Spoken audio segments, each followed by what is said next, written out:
Пластик тәрәзәләр, яқты бүлмәләр, заманча ишекләр, яңа квартирга җиһазлар гына сатып аласы кала. Йортка газ, ут, су кергән. Яшәргә бар мөмкинлекләр бар. Ганиевлар гаиләсе 3 бүлмәле фатирлы була. Әлеге вакыйганы бигрәк тә балалар көтеп ала ди әниләре. Балалар түземсезлек белән көтәләр. Шаталар. Тизрәк әни киләсе килә инде ди.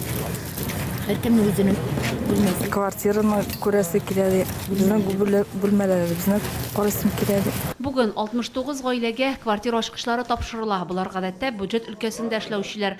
Калган 51 фатир конкурс буенча уйнатылачак. Ачкычларны тапшыру тантанасына яшь гаиләләр туганнары белән килә. Әйтеп бетергесез. Бик шат. Күп кенә көттек.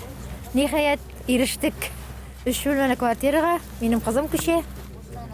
Бик шат. Тәбиев урамындагы 43-нче йорт социаль ипотека программасы буенча сафка баса. Төзелешнең инвесторы президент каршындагы дәүләт торак фонды. Квартира ачкычларын тапшыру пандемия чорын исәпкә алып башкарыла. Гөлия Нигъматуллина, Алмаз Кашаев, Фәхри Исламов, НТР яңалыклары.